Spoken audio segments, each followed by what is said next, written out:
Coming up on this episode of the Elite Recruiter Podcast. I work with a lot of organizations on value proposition and what makes them different.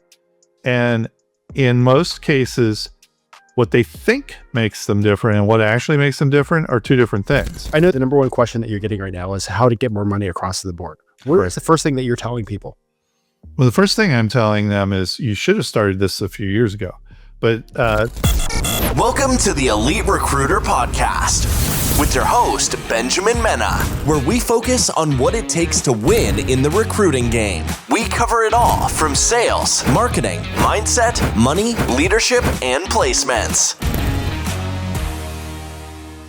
I'm excited about this episode of the Elite Recruiter Podcast because you can completely change your desk in 10 weeks. You can go from zero to hero. You can go for whatever your dreams and goals are. There is a plan and a system to make it work to get your dreams. And I am so excited to have actually an industry legend on the podcast today, who's also the author of the Winning the Sales Game book, Tom Erb, to really share what is working with sales, what is working right now, how to get more money across your desk. So welcome to the podcast, Tom. Thanks, Ben. Thanks for having me. Real quick, before we do a deep dive in your background, sales, what's working, real quick, 30-second self-introduction. Tom Erb. I am the founder and the primary consultant for Talent Resources. We're a consulting and training firm for the recruiting and staffing industry, and been in the industry for 30 years. So I've seen you for years. I think like 4 or 5 years ago, I picked up your book. I was like, you know what? I need to get some stuff happening on my desk. And it's definitely a game changer. We'll talk about the book in a bit, but before we even start talking about any of that, how did you even end up in recruiting? So I've had an interesting career. So I started 30 years ago in 94. I came out of college. I stayed for grad school for two reasons. One, because the economy was horrible. And two, because they paid for a graduate assistantship. So I said, okay, well, I'm good with that. I like college. So I stayed, got my MBA and just applied to a bunch of jobs. I thought I was going to go into banking. I thought I might go into like HR or something. And I ultimately ended up with a job at Olston in Columbus, Ohio, as not even a recruiter, but as an interviewer. And so all I did was interview all day. And it was in a commercial staffing office that was about half industrial, half clerical. And it was in not a really good part of town. There was, mass gangland style murder in a shopping center next to us the week that I started. We had all sorts of stuff, but that turned out to be like the best thing for me, because if you could do light industrial staffing and do it in an environment like that, everything else is easier. So that's how I started out. I worked for Olston for 6 years, and then I went to Spirion for 10 years, and then left there and started up Talent. Been doing that for 15 years. That sounds like a crazy first week. I think my first week, I was just still smiling and dialing. Right. Yes. So what made you, first of all, why'd you leave that organization to go to Spirion? So I was there for 6 years and I worked my way up. It was a on-site manager, and it was kind of the specialist for starting up on-sites with them for a while. I started up multiple ones, and then I moved into a branch manager and then into an area director role, and just kind of maxed out. It was a franchise of Olston and kind of was the max. And I met this guy through the Ohio Staffing and Search Association that was heading up the Spirion market. And we hit it off, and we talked for a long time. And he said, if you're ever ready for a change, I'll hire you. And he did. And I moved into sales, and, had done sales as part of my other jobs. So really no dedicated sales. And he didn't know how to do sales, really. There was no handbook. It was just like, go sell. So that's what I did. And I found out that I really, really liked that. Sales was fun. Sales was kind of what I was missing. And I figured it out on my own. And a lot of the stuff that I started to do became the foundation of even today of the sales process. So I just didn't know it at the time. What's kind of funny is you hear about Spirion and all these like other companies. Like today they have like robust sales systems and training. Yeah. But like then it was just like, hey, can you do it? All right, cool. If not, goodbye. Yeah. And it was basically, it seems like the dumbest thing when you think about it. It's like this whole concept of sink or swim. It's like, well, you go figure it out And they do the same thing on the recruiting side too. You'll figure it out, right? You're smart. Go figure it out. And it's like, well, but if you trained me, I'd figure it out a lot faster and be a lot more productive faster, right? There were no metrics. There was nothing in place. I actually remember going back to my boss, who was fantastic, still friends with him. And I said, this is what I'm going to do. I'm going to do this many activities with this many appointments. I'm going to go on this many networking events. I'm going to do all this stuff. This is my plan for doing it. I completely unsolicited what's going. And he goes, yeah, that looks good.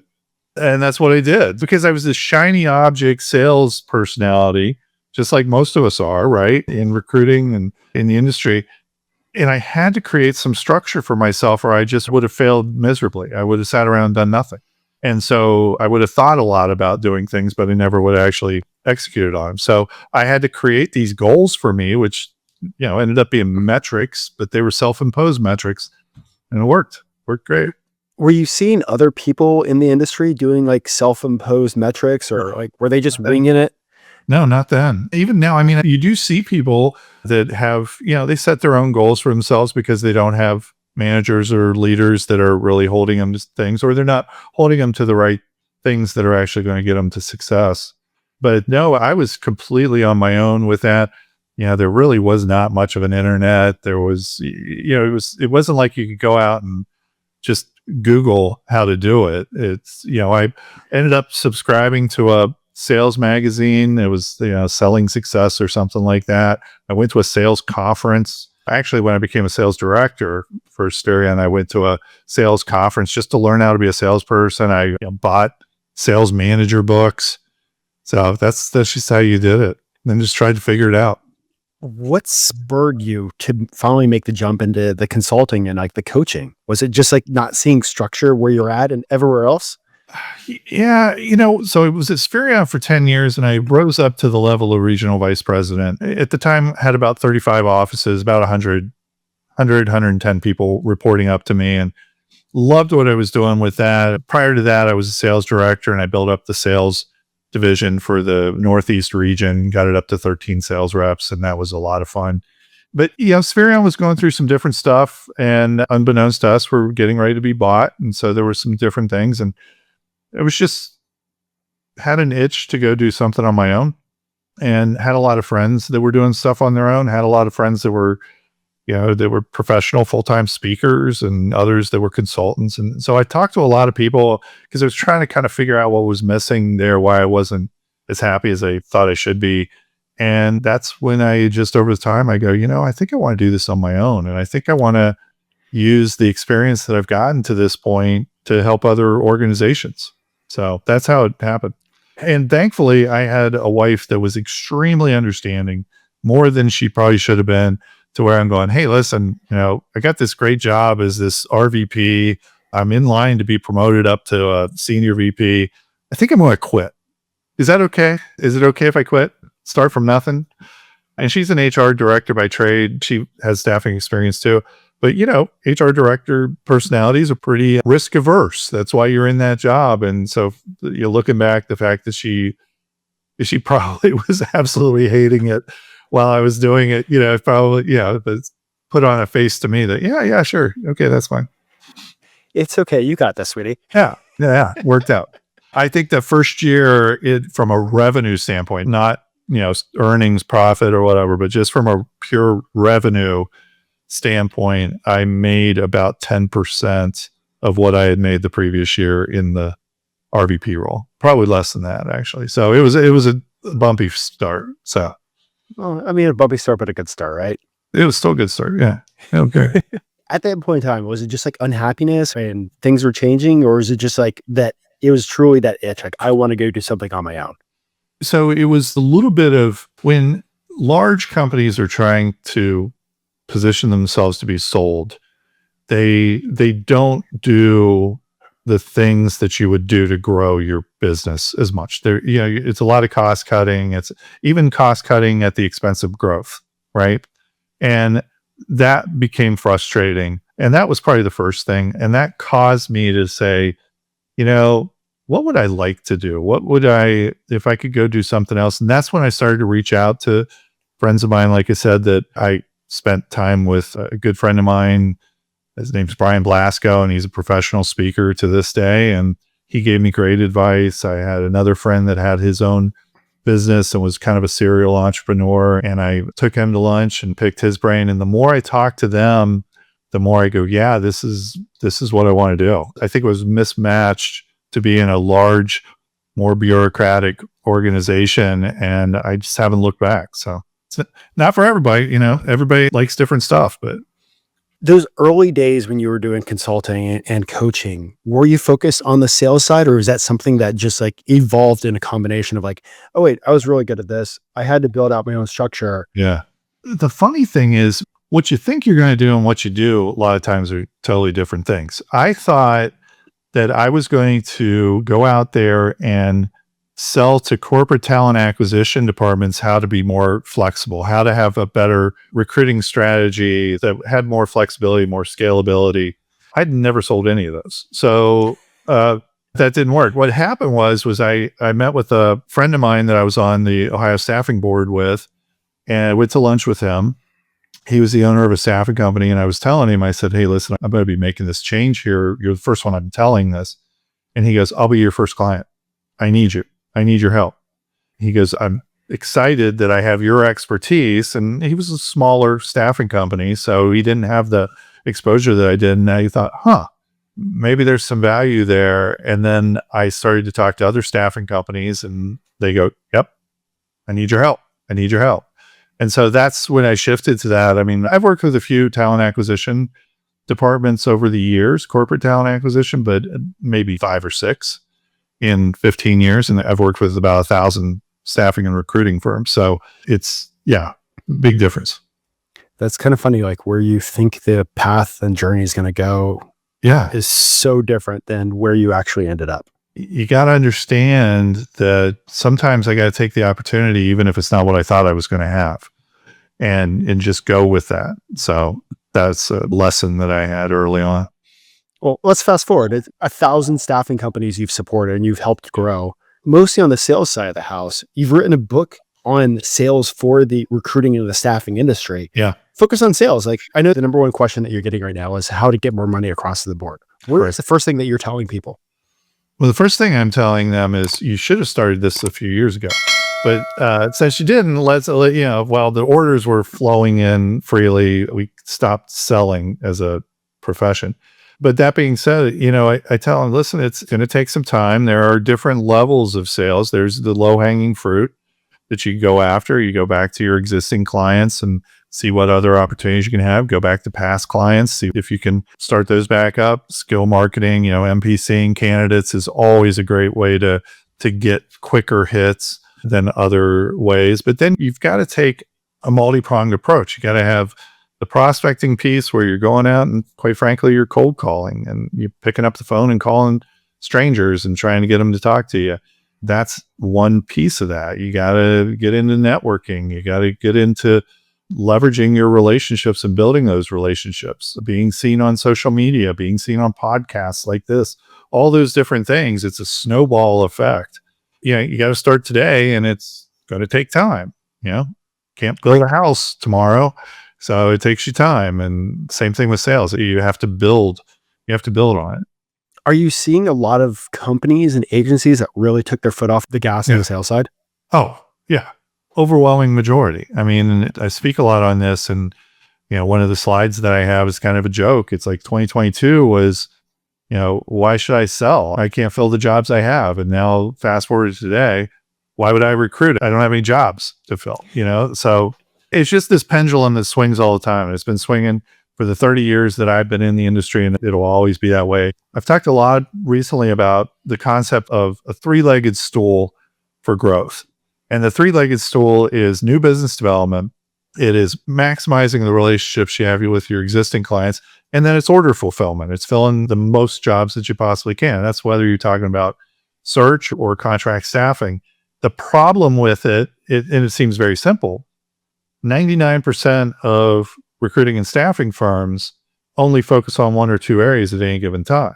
And so all of a sudden I don't have any jobs. I need to go focus on new business development. All of a sudden, I've got a bunch of jobs. I'm going to stop new business development, and I'm going to just focus on order fulfillment. And usually we don't put nearly enough focus towards optimizing and maximizing client relationships. There's so much more that we can get with our clients.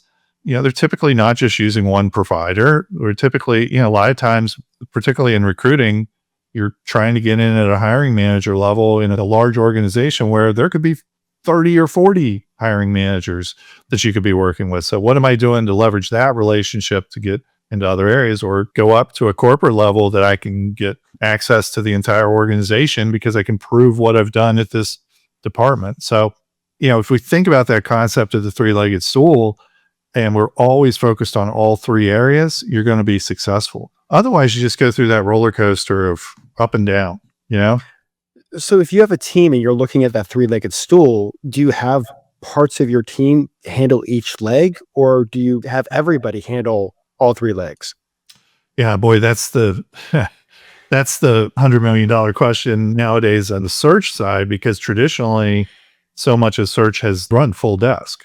But we're seeing more and more that are going to more split desk models. And I get search firms that reach out to me pretty regularly that talk about, hey, I want to have dedicated salespeople. I can't just rely on my recruiters to bring in the business. I need more than that.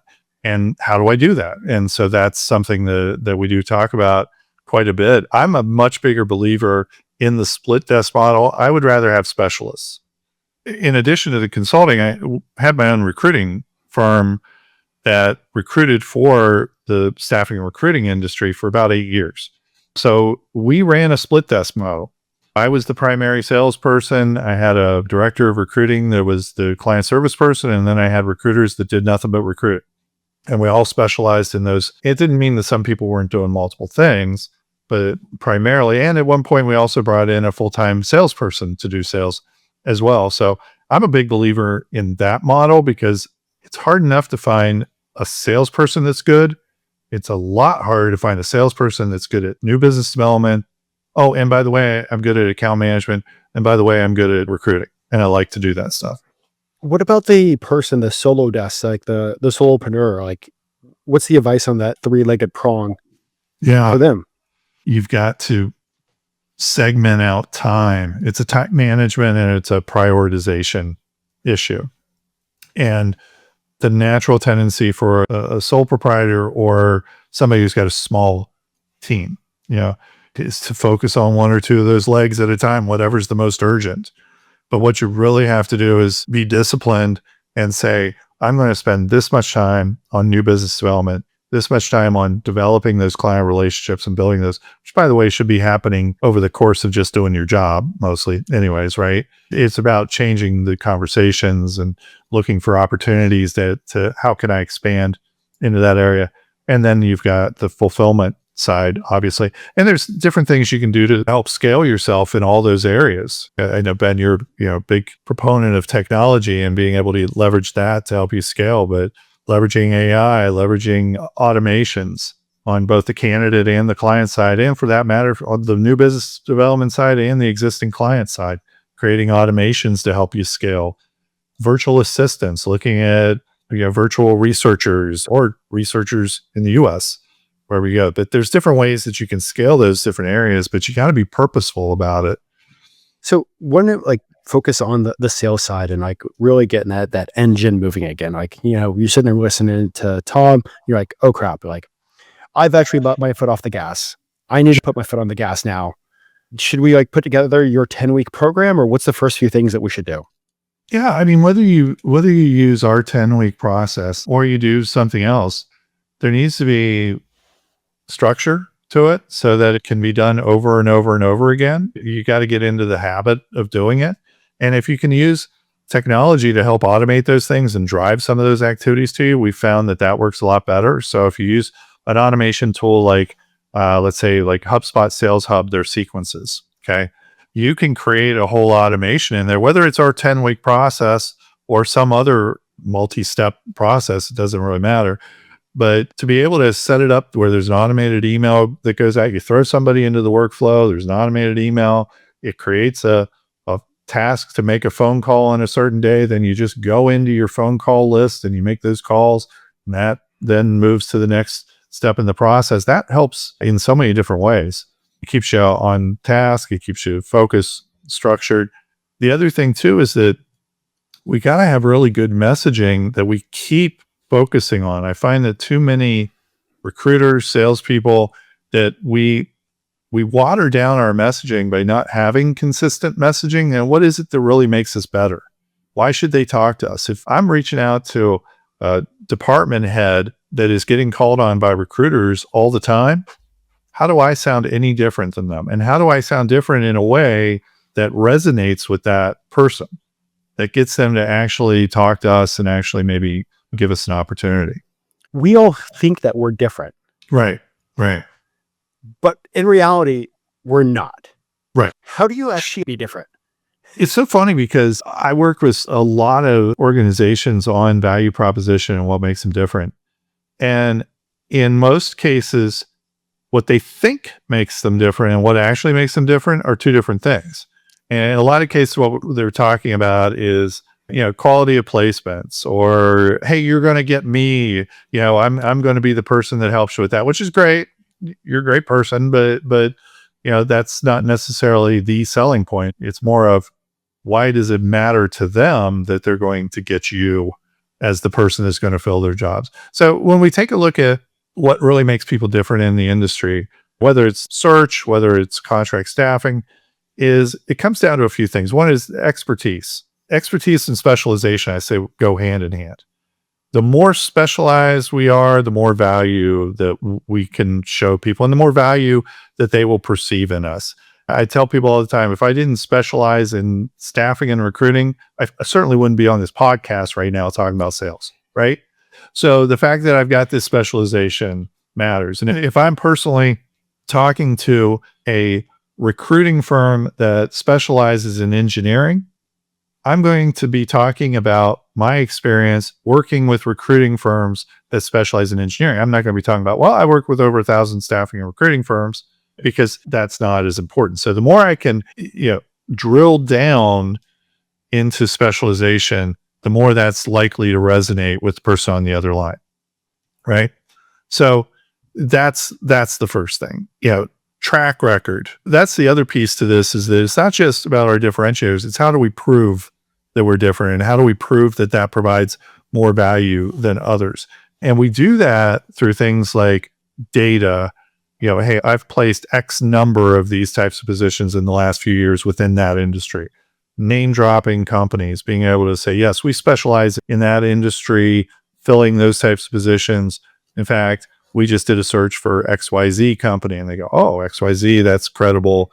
Okay, that perks up my attention. It's the celebrity endorsement, right? Michael Jordan's name is on the shoes. I'm going to buy those shoes.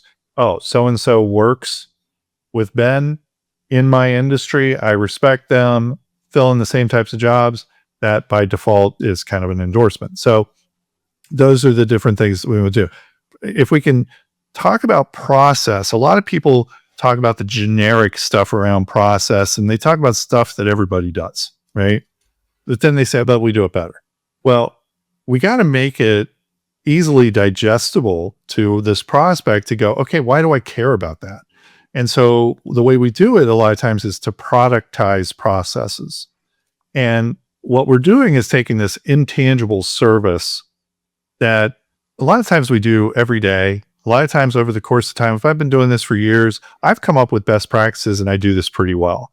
We'll take that and put it into what we call a productized service. So it seems more like a process. We're packaging it basically, and then have things to reinforce that. And so we found that works really well with a lot of people because it gives them kind of first of all, it can spark a conversation. And I'll give you a good example of going years back when I was at Spherion and I was doing sales. Spherion at the time, and for the people that are listening to this that don't know who Spherion is, Spherion was a top 5 staffing company in the US, got bought by Randstad shortly after I left. But with big company, big generalist company, did everything. But one of the things that we did really well was we sold call centers. They had this productized service called Call Source Plus. And it was all the stuff we did anyways. It was just packaged. And it was packaged in a way where you could say, the big difference between us and all the other staffing companies that are calling you is that we have this process called Call Source Plus that does this, this, this, and this, and it perks their ears up. And then I would say, wait a second, can you tell me more about that? Yes, I can. And then you get into that. So if you could productize things, make it a play on your name or whatever that might be, that's another way to differentiate yourself. Technology. Are you really leveraging technology better than others? Everybody says they are, but are you really doing it in a way that you can demonstrate to that prospect that quickly shows them that there's value and that you really are doing it as opposed to everybody else? I got all sorts of clients saying that they use technology. Well, yeah, they got a database. They got an applicant tracking system. They use Indeed to post jobs. So they're using technology, but they don't really have it as a competitive and strategic advantage. So those are just a few ways to differentiate yourself. Okay, well, let's take a step back. Like to be able to differentiate ourselves, first of all, we have to get in front of people. Right. And that's sometimes one of the hardest things to do. Like in 2025, how do we actually get in front of people? The main reason why I wrote the book is because I have read a ton of sales books over the years, and every single one of them focuses, yep, great. You got the OG copy there. This is the more updated one, but yes, that's a good copy too. I was reading these sales books, and all of them talked about what do you do once you get the appointment. It was all about the process after the fact. 99% of sales reps struggle with is getting them to talk to you, whether it is an appointment in person or whether it's just talking to them over the phone if you sell nationally and recruit nationally. So I wrote the book about how do you get your foot in the door? And over the course of time, we just came up with the sales process. I make it 10 weeks just because it was at the time that I wrote the book, which was about 7 years ago. There was a survey or a study that came out that said, on average, it takes 10 to 12 touches to be able to get somebody's attention and convert that to a sale. So we had a 10-week, 12-touch process. I've expanded that. I've included some LinkedIn steps, and now it's a 10-week, 15-step. But I've got clients that have it, they got 50 plus steps at this point, and we will do that 10-week process, get them through all of that, and then we'll move them into another workflow. And so it's not as important that it's 10 weeks. 10 weeks isn't the magic number. 10 weeks is kind of the minimum number right now. And now we're seeing, studies that are saying it's 17 to 20 touches or whatever. Well, that's fine. So we'll keep increasing them. But it's just important to have a structured process with really good messaging. And if you can have technology that helps you scale it, it makes you successful. How long does it take for somebody to set up the structure and the system before they can get going attacking the prospect list? So, it depends. It depends on if you're having a sales rep or a recruiter doing it, or if you're having an administrative person doing it. It'd take you 4 times as long if it's a sales rep or a recruiter. So my advice is, get somebody really organized in the process and involved. So the first thing you do is really, you have to know what makes you different and what's the proof. Okay. And so that's the first thing that you're thinking about. And then what you're doing is you're creating those 15 steps, creating scripts for those. This is how my process is. And you go through and you customize those scripts for what makes you different and what's the compelling value prop that you have. Then you can upload it into a system, whether you're using HubSpot, Apollo has nice sequencing, even like MailChimp has good sequencing now, Bullhorn Automation, Loxo. There's lots of different ones. That's not an exhaustive list by any means. So don't be writing in the comments section about I left something out. But it has become so mainstream now, it has become democratized. 10 years ago, you had to go and pay a maximum amount for HubSpot's marketing suite, and only the largest companies could do that. Well, nowadays, there's lots of different options for that. But then to actually get it automated in the system usually takes a couple hours, few hours maybe. And then you got to go and find the people. And I recommend that people, that you use a contact database like ZoomInfo or Apollo, or there's lots of different ones that are out there as well. Don't go through all of the process of trying to manually find this information on your own. Your time's better spent doing other things, more important things. I think that's a lot of the things that recruiters and firm owners do is I hate to say this, like overthink how much they need to get done to set up a system. Yeah. I mean, if you added all that stuff up together that I'm talking about, it's coming up with your value prop, your differentiators, putting that into scripts, uploading scripts into automation, running searches on who you're going to reach out to, all that stuff combined should take less than 10 hours. Out of curiosity, you wrote the book 7 years ago. What has changed since then? It's funny. So I spoke at Staffing World a couple years ago. They asked me to do an author corner. It was the first year they'd done this author corner. And so you sit up there and you talk about your book. Okay. And I go, okay, I wrote the book 7 years ago. I probably should read the book again. And so on the flight from Columbus, Ohio to Charlotte, I read my book. It's 94 pages. It's not a long book. So I thank myself for that it wasn't a long book when I was reading. And what I was struck by was a couple of things. One was that I was really happy that the book was still fresh and still relevant. There are two very minor references to, one was a reference to a company that changed their name, and another is a reference to a website that doesn't exist anymore. But other than that, everything was relevant. But what really struck me was that it's more relevant now than ever. And having this process, because when I wrote the book, again, HubSpot was kind of the only automation tool that really you could automate it. So everybody was doing it manually for years. And over the course of time, it's become more automated, and that means more scalable.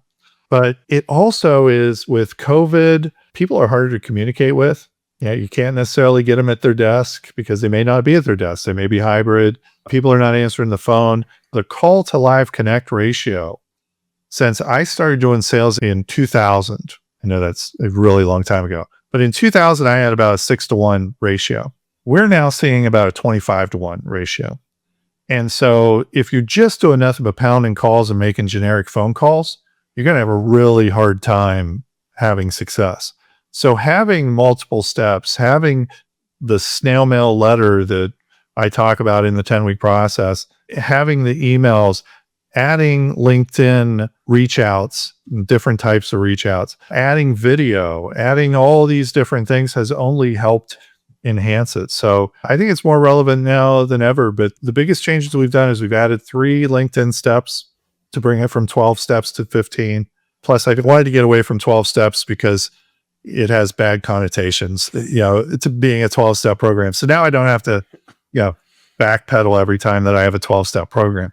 So it's 15-step program. But, doing the LinkedIn, and we ease into LinkedIn. We don't just immediately hit them with an invite to connect. We do a follow, and then we do a share or a comment, and then we hit them towards the end of it with a connect, because we found that they are much more likely to accept that connection later in the process than earlier in the process when they have no idea who we are. Okay, you said snail mail. Snail mail relevant? So I would say that's the number one question that I get is, hey, people are working remote, they're working hybrid, do they even get their mail? And my response is always the same. I go, if you're reaching out to a company that hasn't figured out how to route mail to their key executives at this point because of COVID, then that organization's got bigger problems. So it's, yes, not only is it relevant, I think it's more relevant than ever. And it's relevant because of that question, because I get that question so many times, which is a nice way of going, I don't think that snail mail is a relevant way to do this anymore. And so for every person that asks me that question, you got 100 people that don't ask me a question. They just go, oh yeah, no, snail mail. No. Think of the people we're reaching out to, how many phone calls they get a day. Think of how many emails they get a day. And then think about how many hand-addressed letters they get a week or a month. In many cases, we have prospects that go, that is the only piece of actual mail I got all week. And so, think of, you get all sorts of, junk mail and stuff like that. But to get an actual hand-addressed letter in an envelope, they just don't get that anymore. That communication method, there's just no competition for it. And again, it also takes our service, which is intangible, and makes it more tangible. They can actually hold it in their hands. And so it's something, and we've seen it over and over again, where somebody will hold up the letter if they're talking to them on a Zoom call, or if they're in person with a meeting, they'll have it sitting on their desk. So it's more relevant than ever. We've also have a lot of data because we've had so many people go through this process of, people who do it with the letter versus without the letter. And with the letter always has more success. All right. So moving from a letter to AI, like what's working right now with AI? A letter to AI. That's a big shift. What's working with AI? AI can help you with the value prop. If you take your differentiators and you really come up with, okay, I think these are really solid differentiators, you can throw them into like a ChatGPT or a Gemini or something and have it help you with that process. It can help you create the scripts. It helps you with a lot of those things. AI can help you with some of the emails. What we're really seeing from a sales standpoint are some cool things around AI that are helping increase probabilities of closing deals.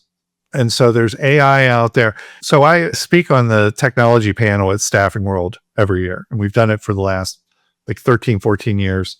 And I always take the sales piece. And there are some years where it's a struggle to come up with 7 minutes worth of content of new stuff, new technology in sales. This year, it was hard to squeeze it into my 7-minute slot or however much time I had. And it's because all that stuff that people have been talking about forever as this kind of beta, okay, yeah, it kind of works, maybe it's AI, has really gotten here now. And we saw some stuff on the recruiting side, but this year we've seen a lot of sales stuff. There's all sorts of data out there or all sorts of systems out there that help with predictive analytics that go out and determine if people are in the market for recruiting services. We've had that for a long time, but it's getting really good with AI now. There are different software systems that will go in and look at your database and tell you these are the companies that you should be reaching out to based on past conversations, all that. And then also we'll take a look at your pipeline and we'll give you real predictive probability of closing, not just, hey, it's in negotiate and close stage, so I'm at 80%. It'll go in and say, you're at 57% based on the email conversations, the phone call notes that you have in here, going out and looking at what this company's doing, all those things. And then it'll say, these should be your next steps. So it's helping you with those different things. There's a lot of cool stuff that's going on with AI, and it's improving by the week. With saying that, like in the staffing and the recruiting side, where do you see the next 6 to 12 months going? So I'm constantly optimistic. And first of all, it's not because I'm delusionally optimistic. It's because if you really take a look at what the data is showing out there, we don't have enough people. The talent pool continues to shrink, and yet the economy continues to grow. And that has been artificially masked over the last couple of years with a variety of things. One of the biggest things is just we've had a stagnant economy for a couple of years. And so many people that are listening to this have had down years for a couple of years. The talent pool has opened up a bit. There's more available talent there. That's not going to last. When the economy starts to get going again, and there's every reason to believe it'll get going again this year, and probably will get going again at a pretty rapid pace. But when it gets going again, we're going to find that we've had 10,000 baby boomers a day retiring for the last several years. We're going to find that we've got more and more Gen Xers that are semi-retiring and early retiring, leaving the workforce. We have this aging workforce where many of the skill sets and the professions that we're recruiting in, the average age of the person in that profession is in their mid to late 50s. So we're seeing more and more people. We've got less and less people coming into the workforce because people are having less and less children and have been for 50 years. We've been below replacement rate for 50 years. Replacement rate is families replacing themselves with kids. We've been below replacement rate, and we're seeing smaller groups of people enter the workforce than ever, even though our economy continues to increase. So that's great news for all of us, because I would much rather be on a demand economy in the recruiting industry than a supply economy, right? The other reason why it's great is because most of your competitors aren't paying attention to that. They're just doing the same stuff they were always doing. And so if we can approach our jobs understanding what this macro issue is, then we can have a competitive advantage over all of our competition. 99% of recruiters are not paying attention to that to any great extent, especially right now because people are struggling to have jobs, right? To get orders to work on. So that's what I see coming up. The average slowdown over the course of the last 100 or so years in the US has been somewhere between 12 to 18 months. We're now approaching almost 2 years of a stagnant, maybe not a downturn, but at least a stagnant economy, which means that sooner rather than later, we're going to come out of it. And I do think once the administration, they've been fast and furious. This is not political. I'm not going to turn everybody off or worry Ben that I'm going to say something political. But the administration has been fast and furious with a lot of stuff, and everybody's kind of going, okay, where does this go? Everybody's kind of waiting and seeing how that plays out. And once we figure out how that plays out, then people are going to be going full steam ahead. So I'm very bullish about our industry, not just for the next year or 2 or 5 years, but really for the next 15 plus years, just because of all those things I talked about. Awesome. Well, before we jump over to the quick fire questions, I know we covered a lot on the sales system structure, reaching out, prospecting. Is there anything else you want to kind of go a little deeper on? No, I say let's go for the quick fire. All right. So you got a recruiter that's like coming up to you at an association meeting. They're like, I actually just started in the industry this year. What advice would you give to me to be successful? Go in the office as much as you can. That's the first thing. If you're virtual, but you have the ability to go in the office, go in the office. It's not because I'm old school. It's because that's where you're going to be seen. That's where your efforts are going to be seen. That's where you're going to pick stuff up. That's where you're going to learn from other people. So that's the first thing. The other thing I would say is be purposeful about your career. I know I didn't think about this. It's hard to think about where do I want to be 5 years, 10 years, 20 years from now. But if you can think about that, and of course you can pivot all the time. You should pivot when you need to. But if we can at least have kind of a bit of an idea of where we're going, then we can be more purposeful about it. If you decide early on that this is what you want to do, that this is the career you want to have, stick with it and be really good at it. Don't go bounce around from one industry to another one. Now, if you don't like the industry you're in, go to another one. But we see that over and over again, that people that really commit to this being my profession, my vocation, my career, as opposed to a job, that they are more successful. And then the last thing I would say too is learn from others, be a sponge. It's amazing how many times that I am coaching a new recruiter or salesperson or somebody in the industry, and their response to me is, yep, as if they already know everything, as opposed to, tell me more about this. I have questions about this. It's the more we can be a sponge, we find that those are the most successful people. I just got done chatting with someone who's built over like $20 million, average years like $750K. I think he learns more about recruiting than anybody else I've ever met. It's not coincidental. The people who are the most open to learning tend to be the most successful. And by nature, you may not be open to learning, but you got to force yourself to be if it doesn't come naturally to you. Most people, it doesn't come naturally. So you got to force yourself to do it. Same question, but for somebody that's been in the industry for a while, 25 years, but they're chatting with you like, hey, I want to go back to crushing it, or I want to crush it. What do I do? I look back on my career and I think that there was a lot of experience that I gained in the first 20-ish years, but a lot of that is not as applicable now. And I find that a lot of people that have had a lot of success over the years, but are struggling as of recent years, are still trying to do the same stuff that they were doing 15 years ago. And it doesn't mean that you don't still have best practices. And I just talked earlier about my book was written 7 years ago and we still do it, but we are constantly evolving it. We're constantly trying to find ways to be better. And that's what I would look at doing is, first of all, if I've been doing this as a recruiter for 15, 20, 25 years, and I'm struggling right now, number one thing is go back to your whole network. Just revisit everybody and go back and just start to reach out to people. And one of the things that I try and do, and I've always tried to do this, I would say I have to be more purposeful now because I'm busy, is just randomly reach out to people I haven't talked to for a while. Go on LinkedIn and just take a look and go, who have I not talked to in a long time? And don't have any kind of preconceived notions about trying to get orders or anything like that. Just reach out and go, hey, I saw your profile on LinkedIn and realized we hadn't talked in a long time. I would love 15 minutes to catch up with you. I've done that probably 3 times this week where I've had conversations with people I haven't talked to in years. And every time you go, geez, I wish we had talked sooner, but hey, we talk now, and do more and more of that. You got 20, 25 years of network build up. Go back and leverage it and reinvest in. Love that.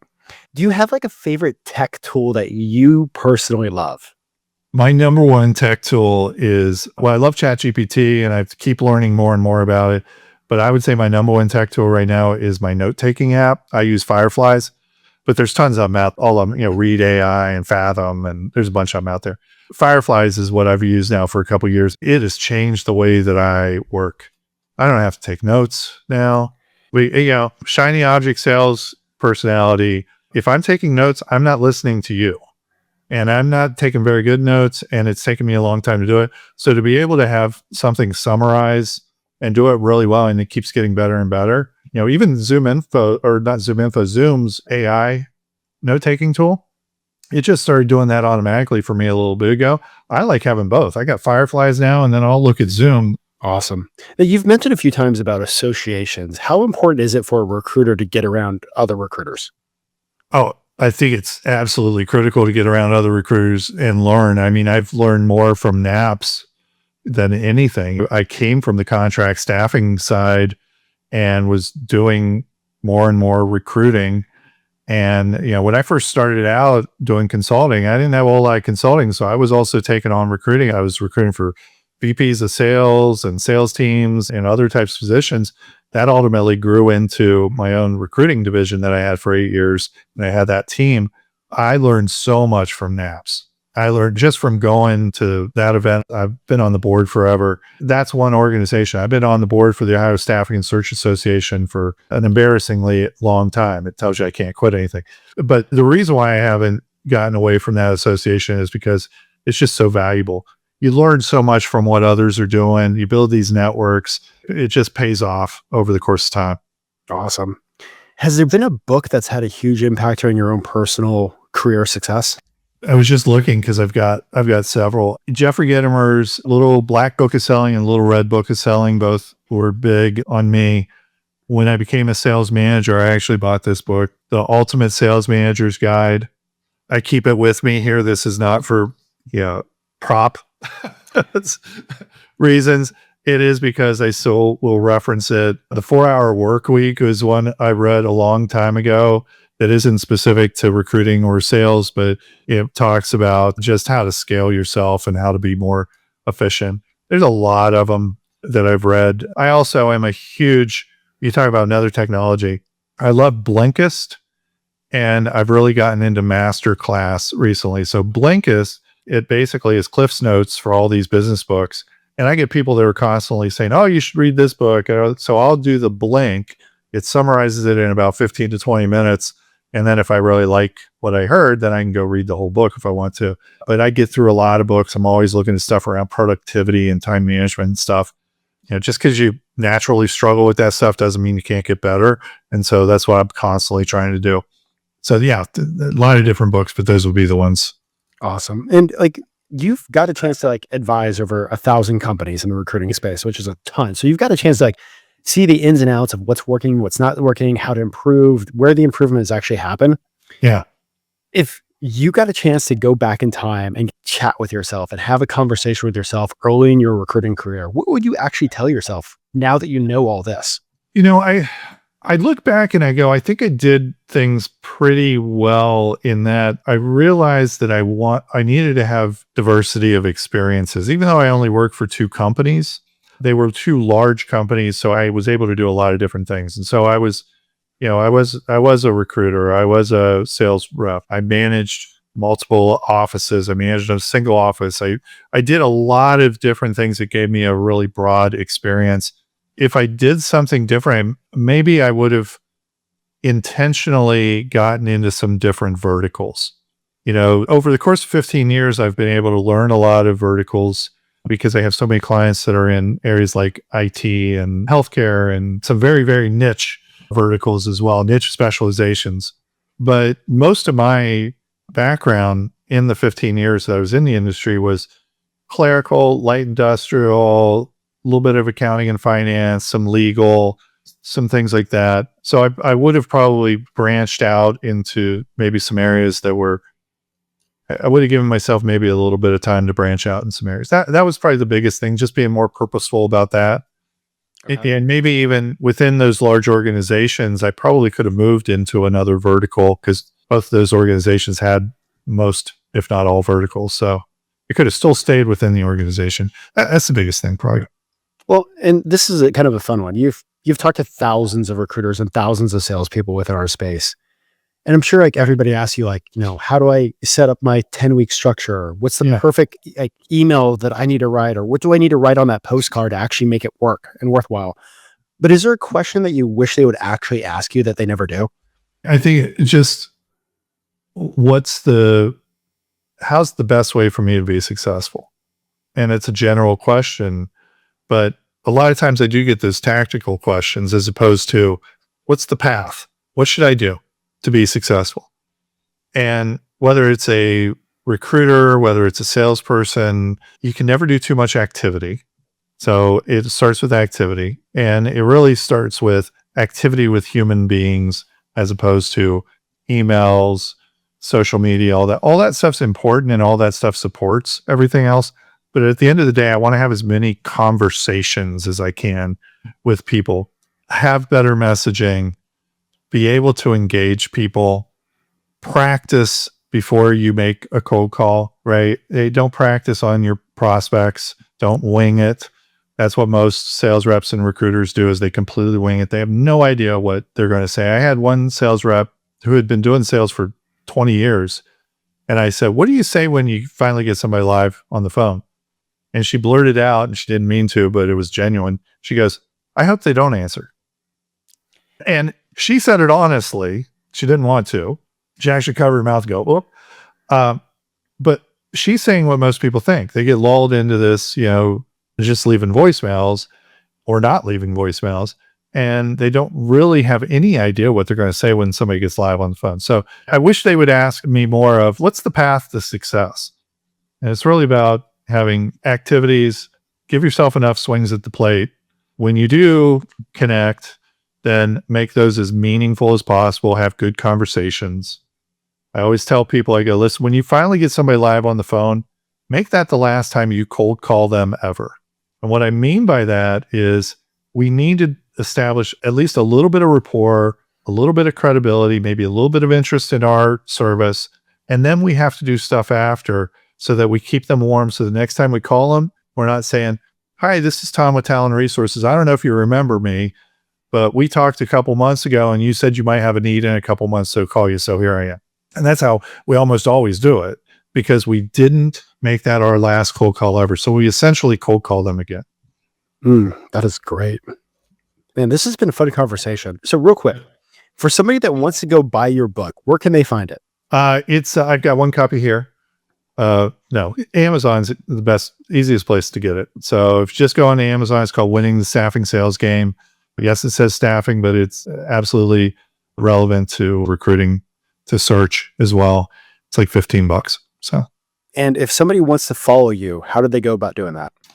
Yeah, so that you can follow me on LinkedIn. You can go to talentresources.com. We've got a blog. You can also sign up through a contact form. We got lots of different resources for free on our website. If you download any of those, you'll get on our email list. So if you want to get emails from us, we usually email once or twice a month. We don't hit people with hard stuff. We're not hard selling either. It's all kind of informational. We got a blog. Like I said, a lot of resources out there. Pretty active on LinkedIn. So that's an easy way to follow me or connect with me. Awesome. And I know we covered a lot today, and I know there's a lot in your book too, but is there anything else that you want to leave with the listeners? I think that the big thing I want to leave with is there is a general rising tide lifts all boats mentality in our industry right now, which is I get a lot of questions around how are others doing? And how much is the industry down? How much is this vertical down or up? And I go, don't settle for that because that's the average. Those are the people that aren't doing things well, or they're doing them okay. So don't compare yourself to that benchmark. The better question probably to ask is, how are the best firms doing? How are the best companies doing? And what are they doing? Don't compare ourselves to the middle. If we're growing by 5%, if the industry is, that means everybody's growing by 5% just by showing up. So don't compare yourself to the average. Don't compare yourself to the mediocre. Compare yourself to the top and strive to emulate them. I just want to say thank you so much for coming on the podcast. You've invested in like your time, energy, and knowledge into 1,000 different recruiting organizations. And for that question, if you want to find out what the best are actually doing, probably give Tom a call. Hit him up on LinkedIn. But I just want to say thank you for sharing. Like, you're definitely an industry legend. You've been around sharing your knowledge, helping so many recruiters win. So excited to have you on. And for the listeners, this is the year, just as Tom said, get out in the water, grab the surfboard and start surfing, because as soon as things get figured out, take advantage of the opportunity that 2025 is going to give you. Go crush it.